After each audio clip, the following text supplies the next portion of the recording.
Kasama ang magbibigay ng kakaibang drive sa umaga. John Ibanez, DWIZ. Pasada, pasada, balita. Tuloy sa pagbabalita ng tama. Paglilingkod ng tama.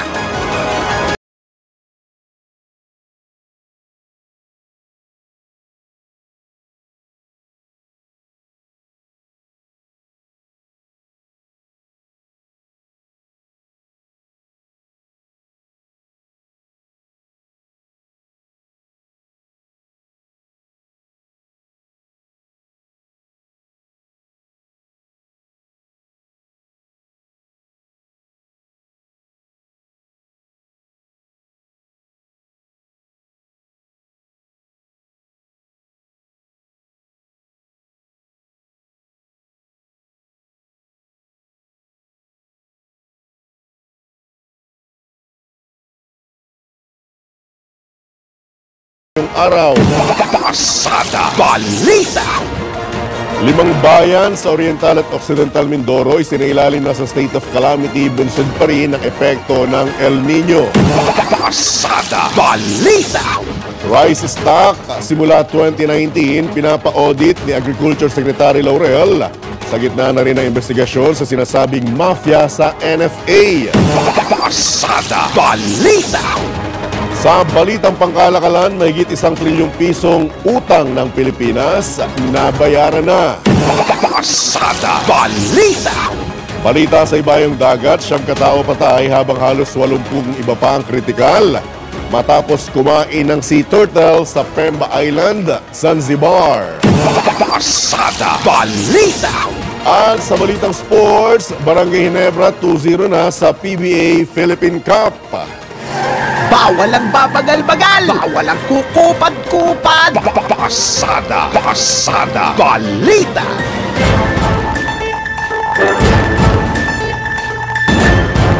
Magandang umaga Luzon, Visayas, Mindanao, Pilipinas. Ako po ang inyong tagapaghatid balita, Johnny Ibanez. Pasada, balita. At ngayon, pasadahan na natin ang mga nagbabagang balita. Tutulak patungong Berlin, Germany si Pangulong Ferdinand Marcos Jr. mamayang hapon para sa isang working visit.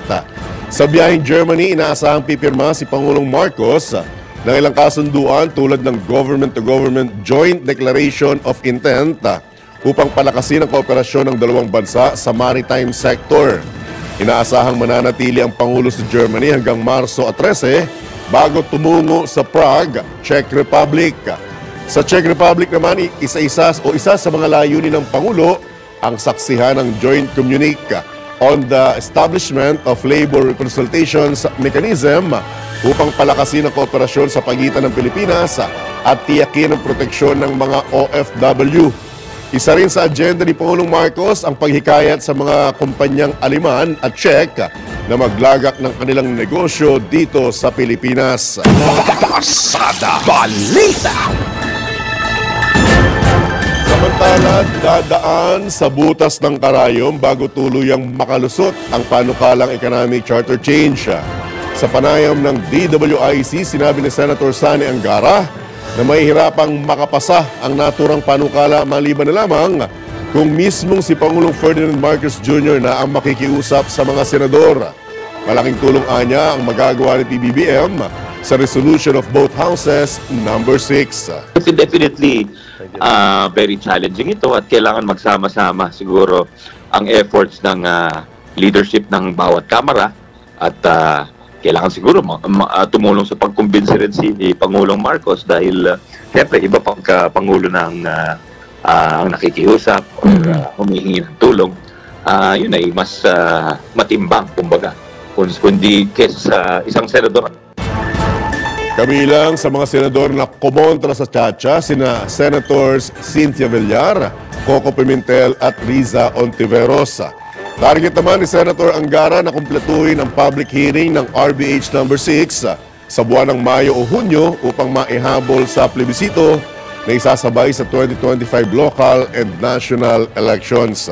If not next month, the following month. So definitely, ang target talaga natin is matapos yung mga committee hearings by June, May siguro, mga May or June. Tapos nasa plenaryo na po tayo. Kasi nga yung ultimate goal is magkaroon tayo ng isabay sa plebisito yung pag-approve ng nitong mga constitutional amendments kung sakasakaling pumasa. Yan po ang tinig ni Senator Sani Angara sa panayam ng DWIZ. Pasada Balita! Sa kaugnay na balita, sisimula na ngayong araw ang deliberasyon sa plenaryo ng Kamara, ang Resolution of Both Houses number 7 o ang panukalang Economic Chacha. Ayon kay House Senior Deputy Speaker, Pampanga 3rd District Representative Aurelio Gonzales Jr., inaasahan nila na magiging maikli lamang ang talakayan matapos ang 6 na araw na masinsinang interpelasyon ng Committee of the Whole. Nanatilian niya ang timeline na inilatag ni Speaker Martin Romualdez para matapos sila ang RBH 7 at maaprubahan sa 3rd reading bago ang Holy Week break. Binigyan din ng kongresista ng panukalang Economic Chacha ang magbibigay ng flexibility sa Kongreso para baguhin ang foreign capital at foreign ownership restrictions sa saligang batas, partikular sa public utility, education at advertising. Ito'y upang matulungan ng Pangulong Ferdinand Marcos Jr. na makahikayat pa ng mga dayuhang mamumuhunan sa bansa. Kasalukuyan namang dinidinig din ng subcommittee sa Senado ang panukalang bersyon ng RBH 6. Pasada Balita!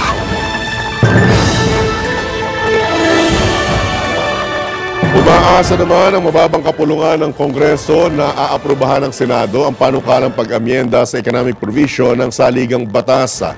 Naniniwala si House Speaker Martin Romualdez na kayang kumbinsihin ni Senate President Juan Miguel Zubiri ang kapwa nito mga senador na ang nasang-ayunan ang Chacha.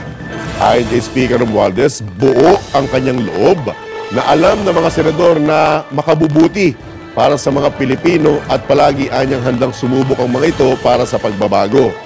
Aminado naman si Senate President Zubiri na bagamat hindi imposible na isang malaking hamon na makakuha ang kinakailangang 12 boto mula naman sa Senado.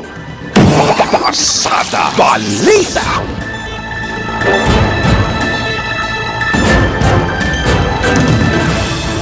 Sa oras na 11:30 o 11:00 minuto na makalipas ang ikapito ng umaga, tumagat naman tayo ng mga pag-uulat mula sa labas ng himpilan. Energy Department pinagagawa ng contingency plan para matiyak ang sipat na supply ng kuryente sa gitna pa rin ng epekto ng El Nino phenomenon. Detalye mula kay Patrol 19, Celia Ortega Bueno. Dapat na gumawa ng mga contingency plan ang Department of Energy ngayong painit ng painit ang panahon para matiyak ang tuloy-tuloy na supply ng kuryente sa gitna ng El Nino phenomenon. Ito ang panawagan ni Senate Committee on Energy Vice Chairman Senator Sani Angara. Gate ni Gatchalian, ang epekto ng El Nino ay magiging isang malaking problema hindi lang sa usapin ng seguridad sa pagkain, kundi pati na rin sa seguridad sa enerhiya. Malaking bahagian niya na ating hydro areas sa mga karanas ng tagtuyot at mababawasan ang kanilang output na magkakaroon ng epekto sa ilang bahagi ng bansa, kaya kailangan ng contingency plan, lalo na't parating na ang mas mainit pang mga buwan. Inaasahang mararanasan ng bansa ang rurok ng El Nino ngayong summer season. Upang mapawi ang epekto ng mas tuyong kondisyon ng panahon, kailangan anyang tiyakin ng DOE na ang lahat ng kinakailangang pagkukumpuni at preventive maintenance ay maisagawa na upang maiwasan ang brownout. Binigyan din ng mambabatas ng mga planta ng kuryente ay madaling bumigay pagdating ng tag-init dahil sa mataas na demand. Umabot na sa mahigit 1 bilyong piso ang pinsala sa agrikultura dahil sa epekto ng El Nino ayon sa National Disaster Risk Reduction and Management Council o NDRRMC. Ito sa Patrol 19, Celia Ortega Bueno para sa DWIC, nagbabalita ng tama, naglilingkod ng tama. Pasada Balita! Samantala, publiko pinag-iingat ng DSWD laban sa mga fake news. Detalye mula kay Patrol 30, Jelly Mendez. Nagbabala sa publiko ang Department of Social Welfare and Development laban sa mga fake news na kumakalat sa mga social media platform. Kasunod ito ng balitang nagbibigay ang kagawaran ng 12,000 pesos na ayuda para sa mga senior citizens. Ayon sa DSWD, walang programa ang kanilang departamento na nagbibigay ng malaking halaga ng ayuda. Binigyan din ng DSWD na may nakalaang programa na maaaring i-avail ng mga senior citizen tulad na lamang ng Assistance to Individuals in Crisis Situation o ang AICS program at ang Social Pension for Indigent Senior Citizens na magbibigay ng karagdagang tulong para sa mga mahihirap. Layon ng departamento na matustusan ang pang-araw-araw na pangangailangan ng mga Pilipino alinsunod sa Republic Act 9994 o ang Expanded Senior Citizens Act of 2010. Nilinaw ng kagawaran na 1,000 piso lamang kada buwan ang kanilang ipinamamahagi para sa social pension na aabot lamang sa 6,000 piso sa loob ng 6 na buwan o kada semestre para sa mga benepisyaryo sa buong bansa. Nanawagan naman ang DSWD na lehitimong account lamang ang bisitahin online, kilatisin at i-verifika ang mga nababasa at napapanood sa social media upang hindi mabiktima ng panloloko. Ito si Patrol 30 Jelle Mendez nagulat para sa impilang may todong lakas sa DWIZ. Nagbabalita ng tama, naglilingkod ng tama. Kapag may bagong balita, naka-on air, agad-agad, DWIZ Patrol Report! Sa iba pang tampok na balita sa inyong pasada balita, isinailalim na sa state of calamity ang 5 bayan sa Oriental at Occidental Mindoro dahil sa malaking epekto ng El Nino sa mga palayan, maisan, taniman ng sibuyas at iba pang high-value crop. Sinundan ng Mansalay, Oriental Mindoro ang deklarasyon ng katabi nitong bayan na Bulalakaw matapos umabot sa halos kalahating bilyong piso ang naitalang pinsala sa mga pananim. Sa bayan naman ng Magsaysay, San Jose at Looc ang nasa state of calamity na sa Occidental Mindoro. Paliwanag ni Engineer Alriza Zubiri, Provincial Agriculture Officer ng Occidental Mindoro, halos 200 milyong piso na ang naitalang pinsala sa lalawigan dahil sa matinding tagtuyot, habang 30 milyong pisong halaga naman ang nasira dahil sa pesteng harabas o armyworm. Pasada balita! Posible na rin isailalim sa state of calamity ang Paluan, Occidental Mindoro dahil pa rin sa epekto ng El Nino sa mga palayan at taniman ng sibuyas. Sinabi ni Paluan na Occidental Mindoro Mayor Michael Diaz na tuyot at bitak-bitak na ang mga sakahan dahil halos tuyo na ang mga ilog at iba pang pinagkukunan ng tubig. Nanawagan na ng tulong sa national government ang lokal na pamahalaan para sa mga water pump na inaasahang makapagbibigay patubig sa mga sakahan. Una nang nagdeklara ng state of calamity sa mga bayan ng Magsaysay, San Jose at Looc sa nasabi ring lalawigan. Pasada balita! Samantala, asahan na ng bawat mamamayan sa bagong Pilipinas ni Pangulong Ferdinand Marcos Jr. na mabilis, maayos, maginhawa at masaya ang serbisyo publiko. Ito naman ang tiniyak mismo ni House Speaker Martin Romualdez sa paglulunsad ng bagong Pilipinas Serbisyo Fair sa Oriental Mindoro nitong Sabado.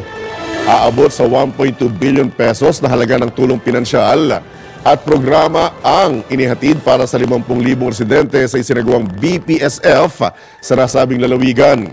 Ayon kay Speaker Romualdez, ang Serbisyo Fair ang resulta ng panawagan ng administrasyon ni Pangulong Marcos na ilapit sa mga mamamayan ang mga serbisyo ng pamahalaan.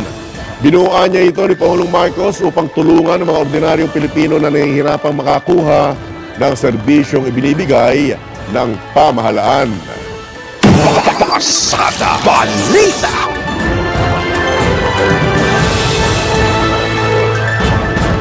Samantala, inatasan na ni Agriculture Secretary Francisco Chu Laurel Jr. sa Internal Audit Service ng ahensya na i-audit ang National Food Authority Rice Disposition simula 2019 hanggang sa maipasa ang Rice Tarification Law. Ito'y sa gitna ng kinakarap na kontrobersyal na pagbebenta ng buffer stocks sa private traders.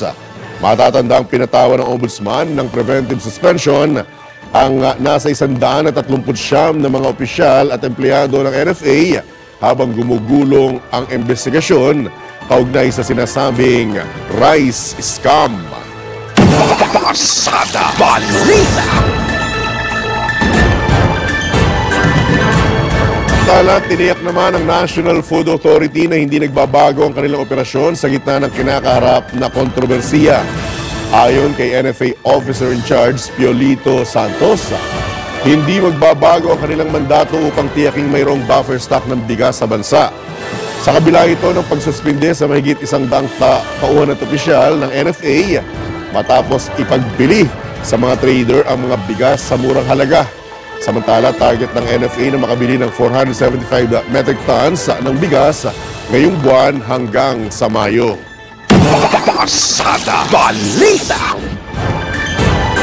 Sa oras na 20 minuto na makalipas ang ikapito ng umaga, muli tayong tumanggap ng mga pag-uulat mula sa labas ng himpilan.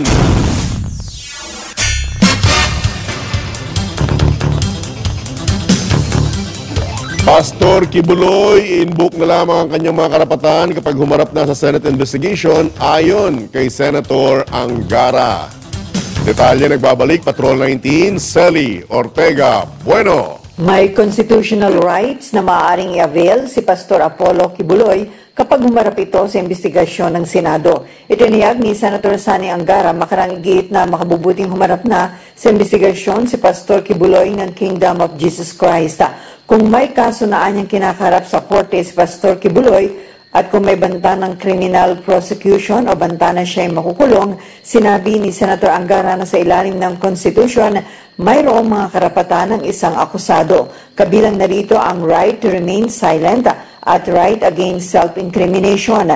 Sakali anyang humarap na sa pagdinig ng Senate Committee on Women si Pastor Kibuloy, maaari niyang sabihin na I invoke my right against self-incrimination. O narito pinakontempla ng Committee on Women si Pastor Kibuloy, makarang hindi pa rin sumipot sa pagdinig sa kabila ng pagsabdi narito. Bagamat kumontra Senator Robin Padilla sa pag-cite in contempt sa naturang religious leader, pero kailangan niya makakalapa ng lagda ng 8 miyembro ng committee sa loob ng 7 araw. Ito sa Patrol 19, Celi Ortega Bueno, para sa DWIC, nagbabalita ng tama, naglilingkod ng tama. Pasada Balita. Samantala, investigasyon sa sinasabing paglabag sa student rights sa UST at bantang pagpasara sa Tomasino Web, ihirit ng Makabayan Block. Detalye mula kay Patrol 11, Tina Nolasco. Nakatakdang maghain ng isang resolusyon ng grupo ng mga progresibong mambabatas sa Kamara ngayong araw upang maimbestigahan ang umano'y censorship at mga bantang isasara ang Tomasino Web at iba pang mga paglabag sa karapatan ng mga mag-aaral sa University of Santo Tomas o UST. Sa abisong inilabas ng Makabayan Block, nakasaad nakasama nilang maghahain ang resolusyon mamayang alas 10 ng umaga ang iba't ibang student organization sa universidad. Kaugnay ito sa kamakailang kontrobersyal na issue na kinaharap ng UST Office of Student Affairs matapos umanong ipatanggal sa Tomasino Web ang Digital Student Media Organization ng UST ang isang larawan na pinost ito at nagtrending sa social media. Ito'y larawan kung saan makikita ang dalawang unibermadong estudyante ng UST na papasok sa convenience store na 7-Eleven.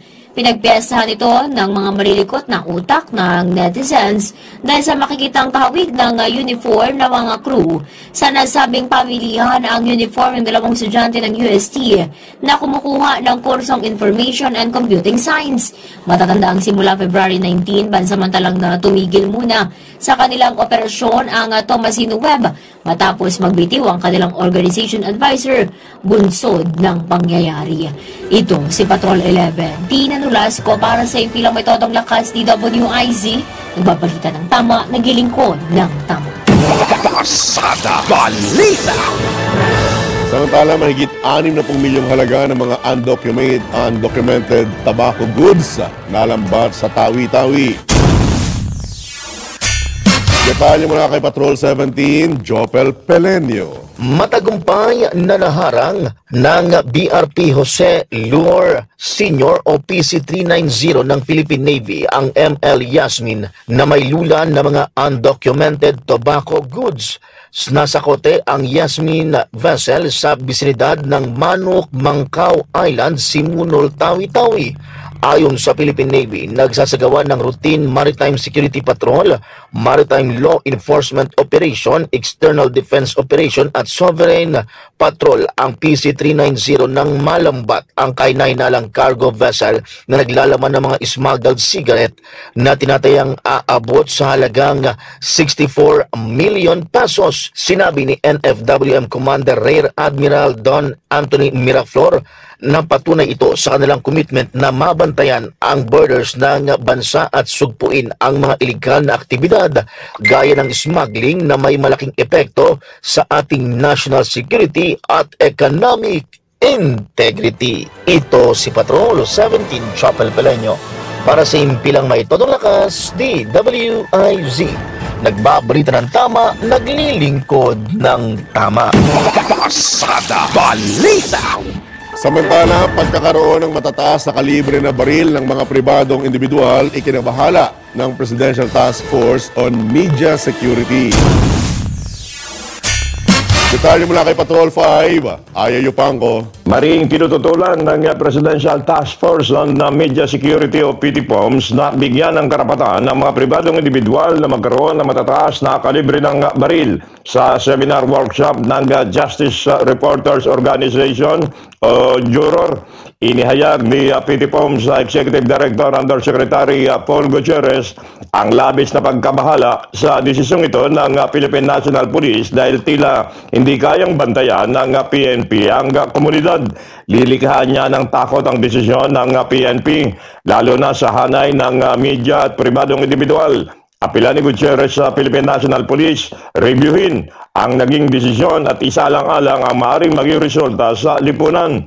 Inalimbawa ni Gutierrez na sakali magkaroon ng matinding krisis gaya ng malawakang earthquake at makaranas ng pagkagutom ang mga tao, maaari niyang magamit ang matataas na kalibre ng armas sa pananakot o sa pinakamatinding pagkakataon ay maaaring pumatay. Paano rin anya na magkaroon? Paano rin anya kung magkaroon ng traffic violation ang isang sibilyan na may mataas na kalibre ng armas at masita ng kagawad ng PNP? Paano anya kung ratratin na lamang nito ang polis? Ilan lamang anya ito sa posibleng senaryo na dapat ikonsidera ng mga otoridad sa pagbibigay ng kalayaan sa mga pribadong sibilyan na magkaroon ng high-powered guns.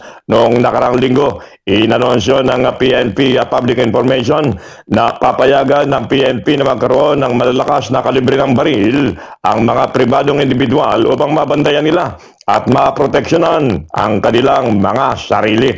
Ito'y Patrol number 5. Ay pang para sa matodong lakas, DWIC. Nababalita na tama, naglilingkod ng tama.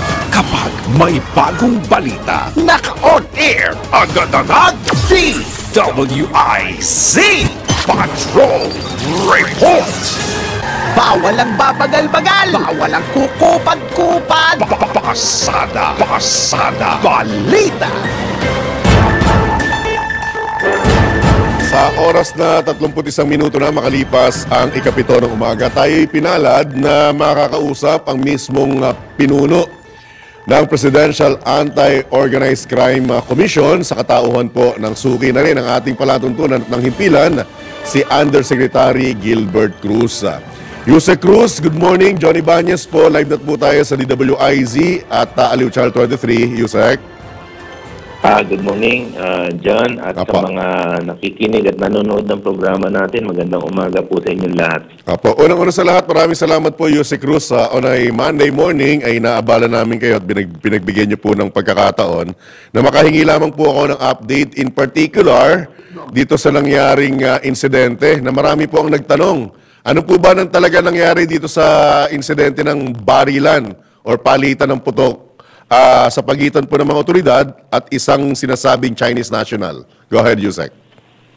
Ito is yung ito'y patungkol sa pag-serve ng warrant of arrest laban sa isang Chinese national na nagngangalang si Zhao Yusi. Ito ay nagresulta sa putukan, yung tinatawag nating armed encounter, sa grupo ng ating mga anti-kidnapping group ng Philippine National Police sa pangunguna ni Captain Adrian Abaytar ng AKG. At ito ay nangyari nung March 4 pa, no? Dito sa may BGC sa Taguig City. Alam mo naman na kuya dyan na medyo matao dito dahil maraming mga commercial establishment dito. At ito ay nagresulta sa pagkakasugat, dulot ng tama ng baril kay Mr. Xiao. At ngayon ay nagpapagaling sa ospital na malapit din sa pinangyarihan. Opo, ang update po dito, arestado siya, in custody siya, Jose Cruz, tama po ba? Opo, actually nasa ospital po siya ngayon at nagpapagaling pa. At may mga naka-recover sa kanya, no, since nakipag-barilan nga ito. May mga na-recover sa kanyang isang submachine gun, ibig sabihin yung mahaba ito. Alam mo naman na shooter ka, dyan, alam mo po, yung submachine gun, ano? Tapos meron din isang Colt caliber 45 na nakuha at isang Carl Walter caliber 5.50. Puro mamahalin yan na pistol, opo. At meron din pong nakuha ng mga ammunitions, merong isang granada. Wow. At yun nga, pati po yung kanyang sinasakyan na hinabol pa ito, ano, yung white Montero Sports Montero ay nakuha rin. Okay. Doon sa kanyang sasakyan. minamanehong sasakyan. Yusek, anong personality nitong Chinese national na ito? Itong si Mr. Yusi, siya ay na-aresto. Ano? Inaresto siya by virtue of 3 warrants of arrest. Nakaso? Iba-ibang kaso. Meron siyang kaso ng swindling, meron siyang kaso nung yung disobedience to an agent of person in authority. Ibig sabihin, dati pa man, bago pa mangyari itong barilan nito, ito ay parang resisting arrest na. Oo, nagre-resist na talaga ito sa mga person in authority, sa mga kapulisan natin.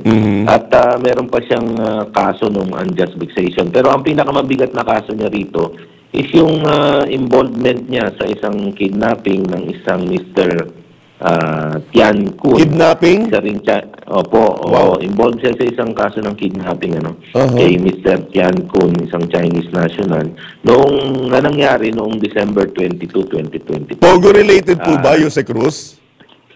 Actually, may mga tinitingnan tayo, yung ibang kaso po, ng mga kinidnap na mga Pogo workers na pwedeng kumabit po sa pagkatao nitong Mr. Xiao Yusi. Alright. Jose Cruz, linawin ko lang. May na-recover pong maraming klase ng armas, matataas na uri at mamahaling uri. Dokumentado po ba? Kompleto po ba sa papeles? Meron na tayong ginawang pag-check sa firearms natin, yung sa Firearms and Explosive Office. Specifically doon sa Firearms Information Management System. Sinek natin doon yung sa FIMS na tinatawag.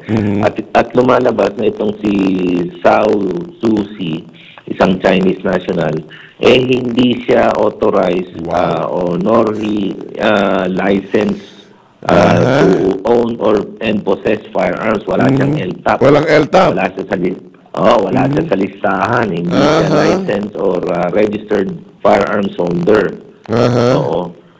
So saan po galing yung mga baril niya? Na-identify na ba, Jose Cruz? Yun yung sinecheck natin ngayon, kung saan galing yung mga baril niya, kung saan niya binili o saan niya na-acquire itong mga baril niya ito. At pagka ganyan po ba, Jose Cruz, automatic na may in-coordination kayo sa Chinese government? Pagka ganyan? Automatic yan. Diyan, may coordination tayong ginagawa sa Chinese government. Ang una nating tinatanong dito ito ba yung kung itong si Susie, ito bang talagang totoo niyang pangalan? Kasi alam naman natin yung mga foreign national na nai-involve dito sa atin, dito sa Pilipinas, sa mga kalokohan o sa krimen, kadalasan hindi gumagamit ng totoong pangalan niya. So, una nating aalamin dyan kung ano ba yung totoong pangalan na ginagamit nito.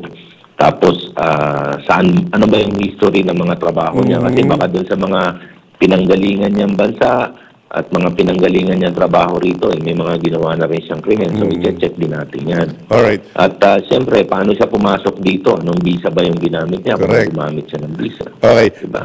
Balikan ko po, Yusek Cruz, yung insidente. Sino po nag-initiate ng pagpapaputok? Siya ba unang pumutok? Yun ang sa report kasi, palapit pa lang yata yung mga tropa natin. After magpakilala na pulis sila, wala na. Pumutok agad? Wow. Wow. Ibang klase. Mukhang ready to, to kill and to die. Tama po ba? Ayaw magpahuli nito dahil sa dami ng pinasangkutang krimen nito. Ayaw niya na siyempre mahuli. Kaya yun ang final resort niya. Buti nga nabuhay pa siya. Mabait pa yung mga responde. Yusek Cruz, medyo talagang ino-observe nila talaga yung buti na lang hindi sumablay yung whether criminal yan o buti hindi sumablay yung mga operatives natin, Yusek Cruz, kasi alam naman natin sa Pilipinas, damn if you do, damn if you don't. Sorry for the word, Yusek Cruz, di ba? Pero sa akin naman, John, maganda na rin yung nahuli to, malaman na. Kasi maraming kinasangkutan, Mahalungkat pa natin yung ibang kaso, makukuha pa natin yung ibang kasama. At hindi malayo, Yusek Cruz, na may ugnayan dun sa mga unang mga na-discover mo ng insidente ng krimen na involve ang mga taga-Pogo. Di po ba? Alam mo, John, di ba may iniimbestigahan ako yung pinugutan ng ulo dito sa parte ng Carmona actually. At dito sa incidenting to, may mga recovery kasi, may na-recover dito na isang dagger. And siguro tinecheck din natin kung baka may mga makuha pa tayong lead dito sa dagger na to, baka makakuha pa tayo ng sampling para magamit natin sa DNA. Kasi kung maikakabit natin yung dagger na yan dun sa itong mga napugutan ng ulo na ito sa Carmona, Cavite, at least masosolve po natin yung isang kaso. Alright. Medyo lilihis lamang po ako, Yusek Cruz, sa ilang issue na to ng shooting incident na to. Dahil ang involved dito, malakas ang loob, pumutok sa mga persons in authority, and at the same time, nakuha na ng malakas na kalibre ng baril. Sa segue ko lang, I hope you won't mind, Yusek Cruz. Anong stand mo sa pagpayag ng PNP na magkaroon na ng high-powered rifle ang mga sibilyang tulad ko? Actually, ang sa akin naman, kasi meron pa tayong mga loose firearms. Siguro, ang sabi nga nila, it's more than 1 million pa yung mga baril na hindi nakarehistro at nakakalat sa karsada natin. Siguro, ako, mas okay sa akin na at least ma-account muna natin yan, malaman natin kung nasaan yung mga yan. Kasi once na nakuha na natin yung mga yan, malaking kabawasan sa krimen yan.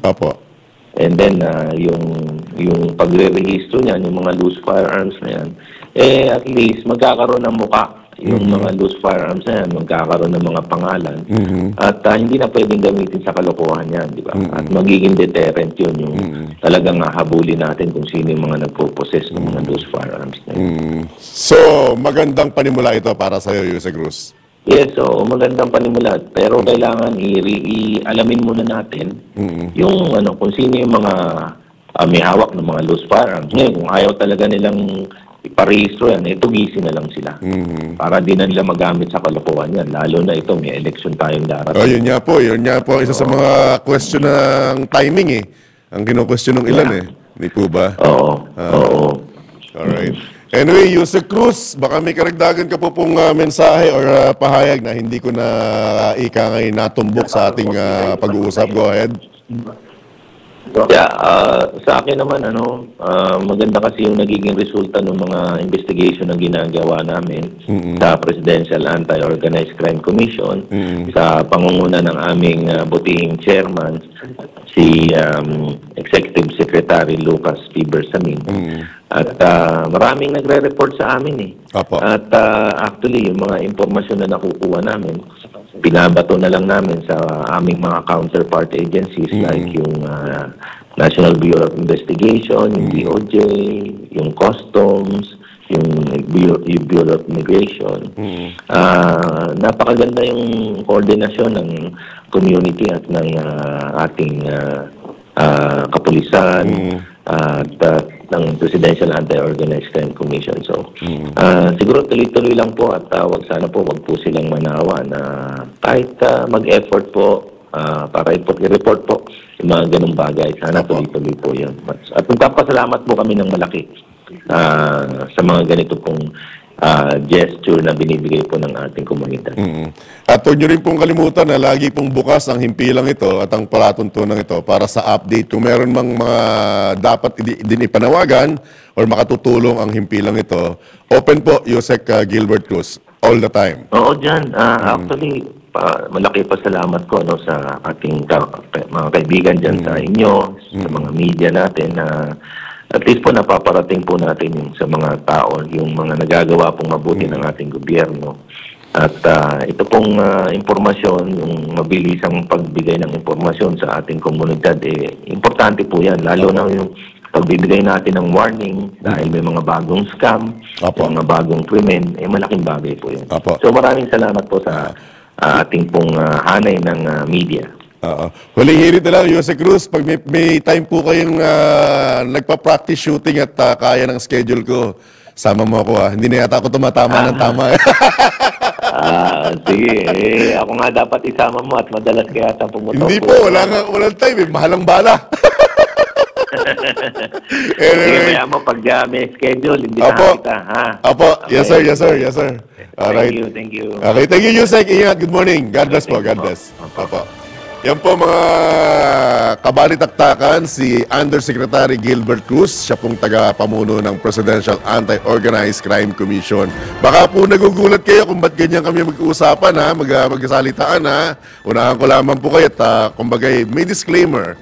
Tinyente pa lang po yan, kilala ko na po yan. Kumbaga wala pa po akong malbas at bigote, kaibigan ko na po yan, si Yusek Gilbert Cruz. Kaya ganyan lang po kami mag-usap para kami magkuya. Pero lilinawin ko lang si Yusek po ang kuya, hindi ako. baka may kumontra. Huwag kayo kukontra dyan, Huwag kayo kukontra. Tuloy nating pasadahan ang iba pang mga nagbabagang balita. Kumpiyansa ang Philippine Health Insurance Corporation na maisasama ang mga accomplishment nito sa ikatlong State of the Nation address ni Pangulong Ferdinand Marcos Jr., partikular ang mas mataas na benepisyong ibinibigay nito sa mga miyembro. Sa kanyang talumpati sa groundbreaking ceremony para sa itatayong specialty hospital na cancer center sa Quezon City, nagpasalamat si PhilHealth President Emmanuel Ledesma Jr. kay House Speaker Martin Romualdez. Dahil ito sa ibinigay na hamon sa kanya, gayon din ang suporta mula sa Kamara upang mapaganda ang benepisyong nakukuha ng mga miyembro ng ahensya. Kasama sa seremonya sina House Speaker Romualdez, House Committee on Appropriations Chairman Zaldi Co ng Apo Bicol Party List, DPWH Secretary Manuel Bunoan at mga lokal na opisyal at mambabatas sa pagpapasinaya.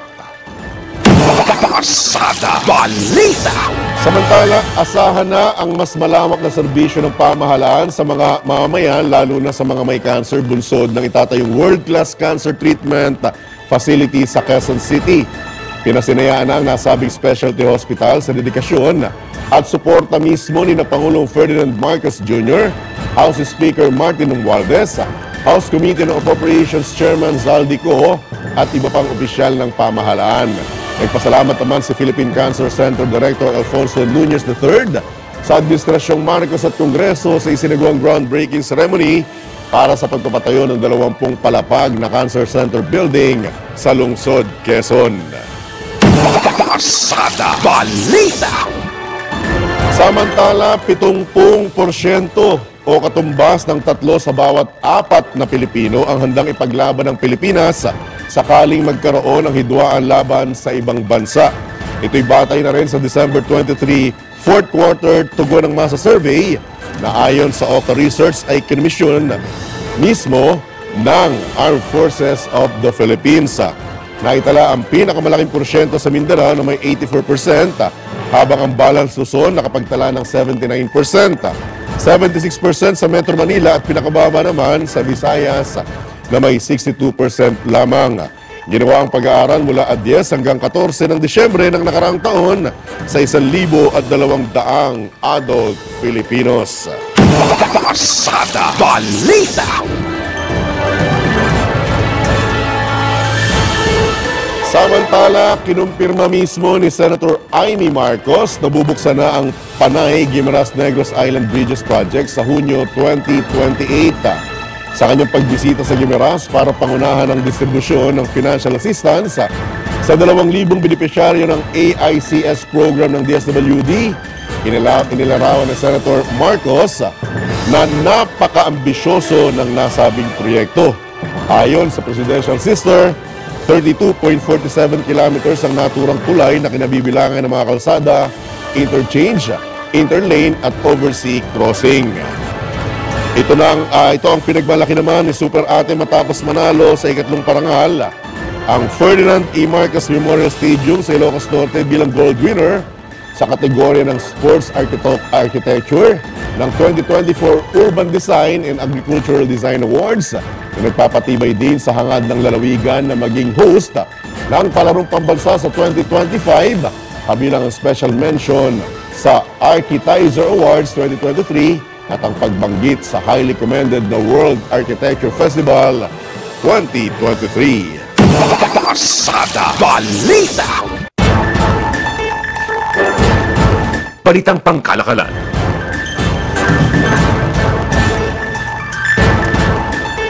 Umabot na sa mahigit 1 trillion pesos ang utang na nabayaran na ng Pilipinas nitong nakaraang taon.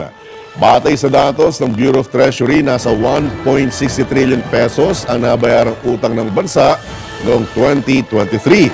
Mas mataas ito ng 23.9% kumpara sa naitalang 1.29 trillion pesos noong 2022. Kaugnay nito, 975.27 billion pesos sa binabayaran ng Pilipinas ang napunta sa amortization na mas mataas ng 23.4% kumpara sa 790.32 billion pesos na ibinayad noong 2022. Pasada Balita! Mga balitang dapat alam mo kahit sa labas ng bansa. DWIZ Balita sa ibang bansa. Siyam katao ang patay habang halos 80 ang kritikal sa ospital matapos kumain ng karne ng sea turtle sa Pemba Island sa Zanzibar Archipelago. Nabatid na ang karne ng pawikan ay itinuturing na isang delicacy ng mga residente sa Zanzibar kahit na marami na ang namamatay mula sa chelonitoxism. Tama ba? Chelonitoxism o lason mula sa karne. Tama? Okay. Tama raw mula sa aking mahusay na EP. Hinimok naman ni Mikoani District Medical Officer Dr. Haji Bakari na iwasang kumain ng mga pawikan dahil sa nakalalaso ng karne nito. Matatanda ang taong 2021 simula nang makapagtala ang Mikoani Medical ng mga namamatay sa lason mula sa karne ng pawikan. Pasada Balita!